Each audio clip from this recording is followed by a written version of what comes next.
Module 3, Unit 4, Planning a Response and Contingency Plan. This unit will help us to understand, to describe the process to develop a response plan, to define and understand a contingency plan.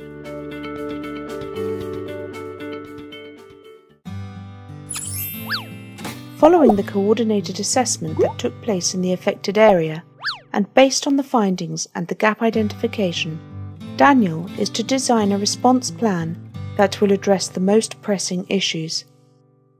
This is an exercise Daniel is not so familiar with, and he seeks the support of Patrick, who has been through the process several times in his professional career. Hi Patrick, how are you? I am sure that you have heard about the terrible humanitarian situation in the Mali area. We have undertaken a coordination assessment with the WASH partners, and we are now developing the response plan. I know you have a great experience on that. Could you help me? Of course, Daniel. That is great importance as we want to provide the best assistance to the people in need, affected by the heavy rains in the region, and we first share with you a presentation that was developed and describes some basics. The response planning is a process that includes the following steps. Have a careful look at the various steps that we shall need to take where establishing a response planning.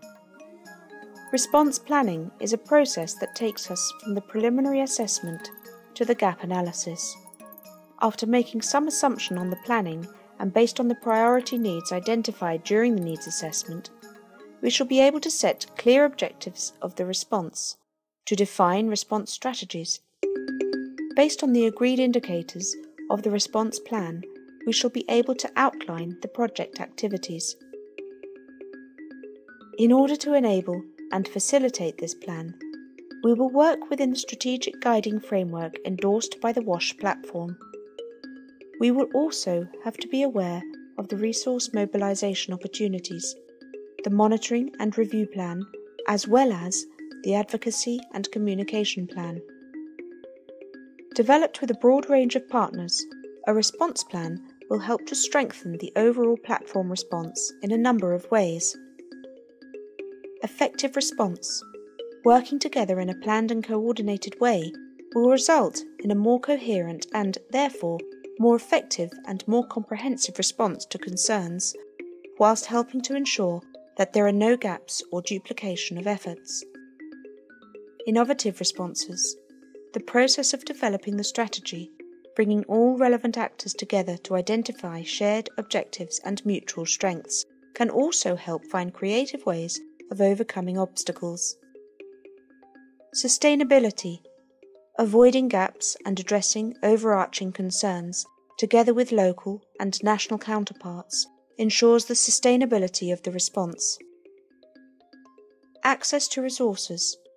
Raising funds for activities can be more effective when approaching donors together and presenting shared objectives. The strategy often forms part of the interagency planning or fundraising process, such as the Common Humanitarian Action Plan, CHAP, or Coordinated Appeal Process, CAP. Measuring impact. Measuring the impact of interventions in a short span of time is difficult, but setting benchmarks or indicators can help to evaluate how the response has improved the situation and if the interventions are appropriate. Continuity. A strategy can help to ensure continuity in an operation, especially in situations where there is a high turnover of staff. Ideally, the planning process will be led by the national government WASH partner in conjunction with the WASH lead agency and the WASH coordination platform. It should be facilitated by a smaller steering group, such as the Steering Advisory Group, SAG, to enable faster and more efficient and effective decision-making, while ensuring that WASH actors are properly consulted and kept informed. There should be equitable representation of those affected by the WASH response plans. There are 3 major steps to consider while developing a response plan. Identifying and filling gaps, Improving the coverage and the predictability of humanitarian response through identifying and filling gaps is an essential part of the coordination approach. Prioritizing identified needs. The purpose of prioritization is to ensure that WASH action is focused on the most pressing needs for the greatest number of affected people, whilst targeting particular needs of the most vulnerable. Outlining response strategies. Response strategies are the methods taken to agree WASH priority needs and achieve the WASH objectives. Define indicators for monitoring the response. An important step that needs to be taken while planning a response is to agree on SMART indicators. These need to guide the focus and standard of WASH partners' actions and form the basis for measuring WASH platform progress, outcomes and impact. Outlining WASH cluster projects and activities. Projects and activities within the response plan will be drawn from planned and ongoing activities of WASH partners and the agreed WASH response strategies. For developing a response plan, the WASH platform coordinator will play a crucial role, especially in advocating with WASH partners to fill the gaps, raising awareness of gaps and capacity shortfalls through the media, etc., seeking support from other sectors, government agencies, the military, if applicable, or the private sector. In the case of life-threatening needs which cannot be met by WASH partners, it may be necessary to approach the WASH lead agency as the provider of last resort, seeking the support of the information manager for the task. Some challenges that you may meet on response. Developing a response plan. Plans become outdated and/or inaccurate.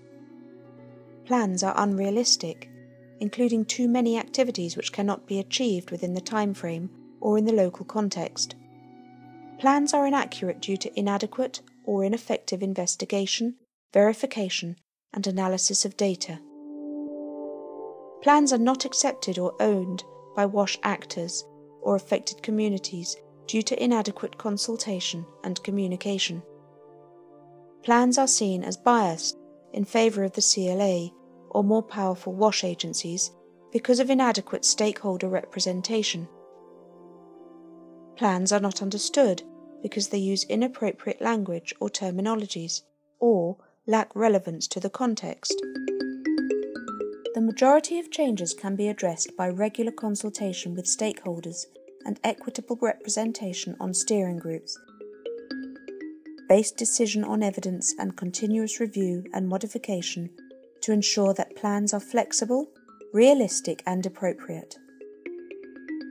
Let us share some tips in response planning that a coordinator should always keep in mind whilst developing a response plan.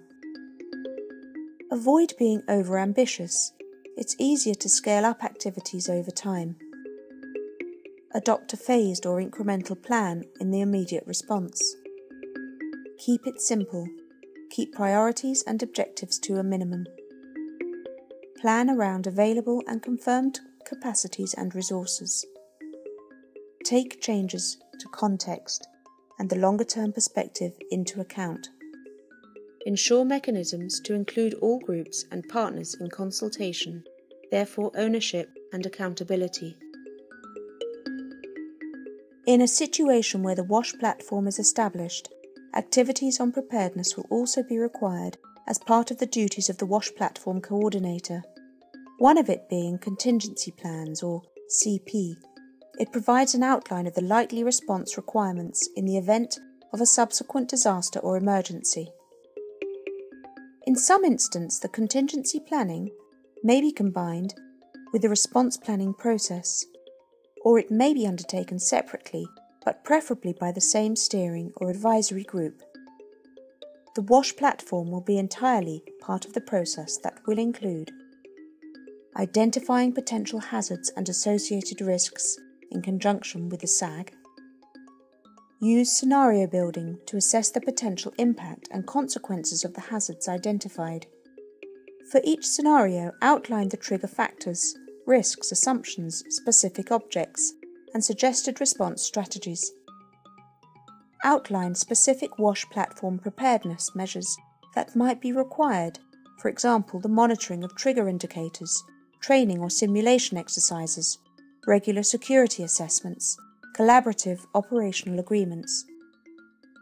Disseminate contingency plans and preparedness procedures to partners and other stakeholders. Incorporate associated financial resource requirements into funding appeals. Take action to put any necessary agreements in place, for example warehousing, emergency ports clearance, secondment of government staff and equipment, etc. Designated individuals or working groups, for example logistics. Establish a system for ongoing monitoring and review of contingency plans, steering groups.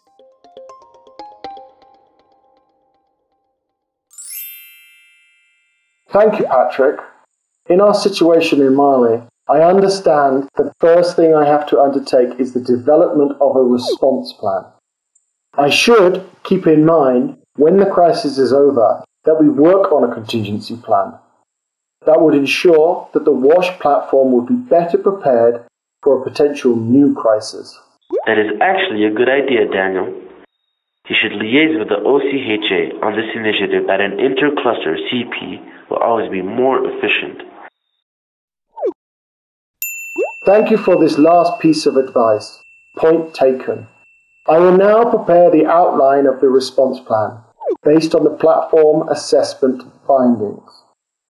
Good luck, Daniel, and do not hesitate to call should you need more support.